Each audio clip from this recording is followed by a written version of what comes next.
السلام عليكم ورحمة الله وبركاته. نحمده ونصلي على رسوله الكريم، أما بعد فأعوذ بالله من الشيطان الرجيم. بسم الله الرحمن الرحيم. ورب اشرح لي صدري ويسر لي أمري واحلل عقدة من لساني يفقهوا قولي. ربنا زدنا علما، اللهم فقهنا في الدين، آمين يا رب العالمين. آیت نمبر 50 ہے اور رکوع نمبر 19 ہے۔ اللہ تعالیٰ اس میں ارشاد فرماتے ہیں وَإِذْ قُلْنَا لِلْمَلَائِكَةِ اسْجُدُوا لِآدَمَ فَسَجَدُوا إِبْلِيسَ إِلَّا إِبْلِيسَ۔ اور جب اللہ تعالیٰ نے ان سے کہا فرشتوں کو، اللہ تعالیٰ فرماتے ہیں اور جب ہم نے کہا، اچھا اللہ تعالیٰ نے ہم کا صیغہ استعمال کیا اپنے لیے۔ اب بہت سے لوگ نعوذ باللہ کہتے ہیں کہ اللہ تعالیٰ کی اس کے ہم کسے مراد، اب اللہ تعالیٰ اور اللہ تعالیٰ کے ساتھ فرشتے دونوں مراد ہیں، لیکن ایسا ہرگز نہیں ہے۔ اللہ تعالیٰ نے اپنے لیے بہت سی جگہوں پر ہم کا لفظ استعمال کیا، وہ احتراماً کیا۔ اللہ تعالیٰ کی مرضی ہے کہ اللہ تعالیٰ اپنے لیے ہم کا صیغہ استعمال کریں یا میں کا صیغہ استعمال کریں، تو بہرحال اللہ تعالیٰ نے بہت سی جگہوں پر اپنے لیے نا کا جمع کا صیغہ استعمال کیا ہے۔ تو it doesn't mean کہ اس کا مطلب یہ ہرگز نہیں ہے کہ اس میں اللہ تعالیٰ کے ساتھ نعوذ باللہ کوئی شامل ہے۔ اللہ تعالیٰ اکیلے ہیں اور اللہ تعالیٰ کی اکیلا ہی ذات ہر چیز کا حکم دیتے ہیں۔ تو اللہ تعالیٰ فرماتے ہیں اور جب ہم نے کہا فرشتوں کو کہ سجدہ کرو آدم علیہ السلام کو، فسجدوا الا ابلیس، تو سب نے سجدہ کیا سوائے ابلیس کے، کیونکہ ابلیس یہ چاہتا تھا کہ اس کو خلیفہ بنایا جائے، اور وہ سب سے زیادہ عبادت گزار بھی ہے، با علم بھی۔ اللہ تعالیٰ نے ابلیس کو سب سے زیادہ علم بھی عطا کیا، حتیٰ کہ فرشتوں کے سے بھی زیادہ علم ابلیس کو ہے۔ تو اللہ تعالیٰ نے اس نے سجدہ نہیں کیا۔ کیوں نہیں کیا؟ کیونکہ اس کو تکبر تھا کہ میں سب سے بہتر ہوں، عبادت گزار بھی زیادہ ہوں، طاقت میں بھی زیادہ ہوں، اور سب سے بڑی بات کہ میں علم میں بھی زیادہ ہوں۔ ایک بہت اہم بات یہ بھی ہے کہ جب انسان علم میں زیادہ ہوتا ہے تو اس کے بھٹکنے کے راستے بھی بہت زیادہ کھل جاتے ہیں، کیونکہ سب سے زیادہ با علم جو ہے اس وقت ابلیس ہے، اس کے باوجود وہ صحیح راہ پر نہیں ہے۔ اس لیے ہمیں ہمیشہ ہمیشہ رب کائنات سے دعا کرنی چاہیے کہ اللہ تو ہمیں جو علم عطا کر، اس کے ساتھ ہمیں عمل بھی عطا کر۔ علم کے ساتھ عمل کی دعا کرنا بہت لازم ہے کہ اللہ تعالیٰ ہمیں ہمیشہ راہ راست پر رکھے، استقامت دے، اور علم کے ساتھ عمل بھی عطا کریں۔ اور دعاؤں کے بنا یاد رکھیے گا کہ کبھی بھی کچھ نہیں ملتا۔ تو اللہ تعالیٰ فرماتے ہیں کہ ابلیس نے جو ہے وہ انکار کر دیا، کان من الجن ففسق عن امر ربہ۔ تو کیا ہوا؟ اللہ تعالیٰ فرماتے ہیں کہ یہ جنوں میں سے تھا، یعنی یہ جو ابلیس تھا یہ جنوں میں سے تھا۔ قرآن کی اس آیت سے معلوم ہوتا ہے، یہ واضح ہوتا ہے کہ شیطان فرشتہ نہیں تھا۔ فرشتہ اگر ہوتا تو حکم الہی سے ہرگز وہ روگردانی نہ کرتا، کیونکہ اللہ تعالیٰ نے فرشتوں کے اندر یہ خاصیت ہے کہ وہ کبھی بھی اللہ تعالیٰ کے حکم کی خلاف ورزی نہیں کرتے۔ اللہ تعالیٰ نے ان کو بنایا ہی، یہ اللہ تعالیٰ نے ان کی خاصیت بنائی ہے کہ وہ اللہ کے ہر حکم کو مانتے ہیں، کیونکہ فرشتوں کی ایک صفت ہے۔ اللہ تعالیٰ اس کے بارے میں سورہ تحریم کے اندر ارشاد فرماتے ہیں فرشتوں کی خاصیت بیان کرتے ہوئے کہ سورہ تحریم کی آیت نمبر 6 کے اندر کہ وہ اللہ کے حکم کی نافرمانی نہیں کرتے اور وہی کرتے ہیں جس کا انہیں حکم دیا جاتا ہے۔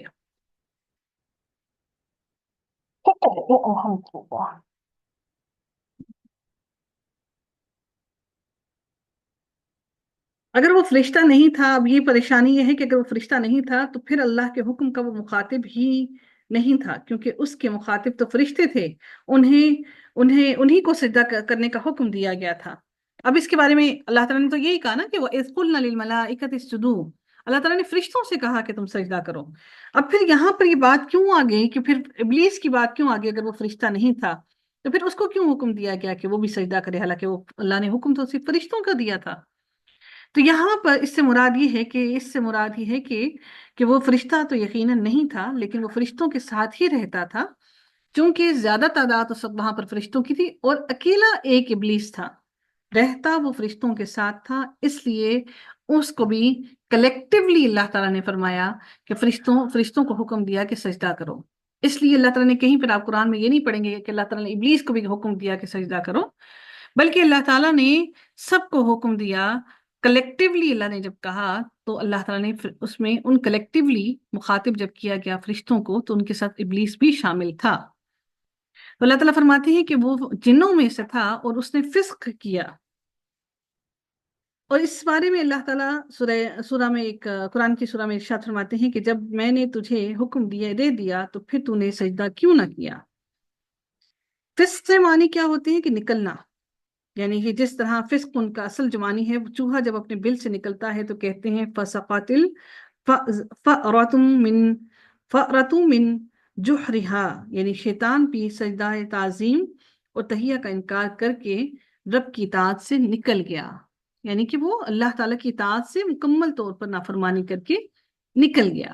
جب کسی چیز سے مکمل طور پر نکل جانا کہ اس کے اندر پھر وہ داخل نہیں ہوا، بلکہ اس اطاعت سے مکمل طور پر ہمیشہ کے لیے نکل گیا۔ اگر ابلیس نے ایک مرتبہ سجدہ نہیں کیا تو اللہ تعالیٰ کی اطاعت سے نکل گیا، اور اللہ تعالیٰ نے قیامت تک اس پر لعنت بھی دے دی، اور وہ قیامت تک ایسے لوگوں کو بھٹکاتا بھی رہے گا۔ تو ہم جو اتنے سجدے مس کر دیتے ہیں تو اللہ تعالیٰ ہم لوگوں کا کیا حال فرمائے گا۔ اللہ تعالیٰ ہم سب کو اپنے آگے سر سجود رہنے کی توفیق عطا فرمائے، اور اللہ تعالیٰ ہم سب کے دلوں میں خشوع اور خضوع پیدا کرے۔ پھر اللہ تعالیٰ فرماتے ہیں کہ کیا پھر بھی تم اسے اور اس کی اولاد کو مجھے چھوڑ کر اپنا دوست بنا رہے ہو؟ کہ اللہ تعالیٰ فرماتے ہیں کہ کیا پھر بھی أَفَتَتَّخِذُونَهُ وَذُرِّيَّتَهُ أَوْلِيَاءَ مِن دُونِ وَهُمْ لَكُمْ عَدُوٌّ، کہ اس کو چھوڑ کر پھر، یعنی کہ پھر تم مجھے چھوڑ کر تم کیا کرتے ہو کہ مجھے چھوڑ کر تم شیطان کو اور اس کی اولاد کو اپنا دوست بناتے ہو۔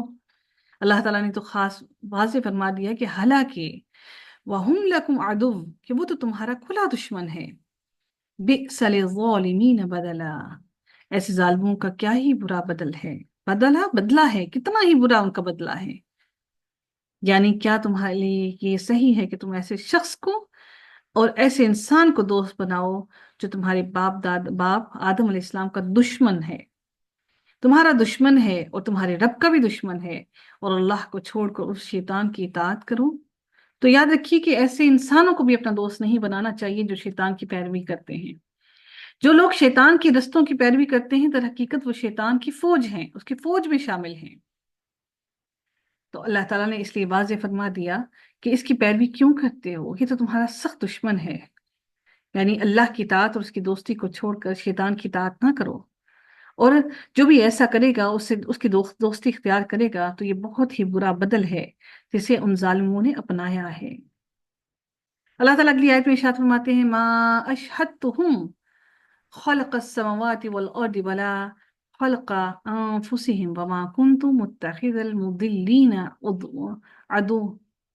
عدودا۔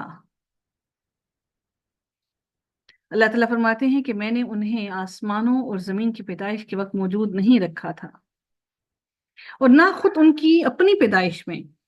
اب اس سے مراد کیا ہے کہ یعنی آسمان اور زمین کی پیدائش اور اس کی تدبیر میں، بلکہ خود ان شیاطین کی پیدائش میں بھی ہم نے ان میں سے کسی ایک کو سے بھی کوئی مدد حاصل نہیں کی، ہم نے ان میں سے کسی ایک کو بھی نہیں رکھا تھا، یہ تو اس وقت موجود بھی نہیں تھے۔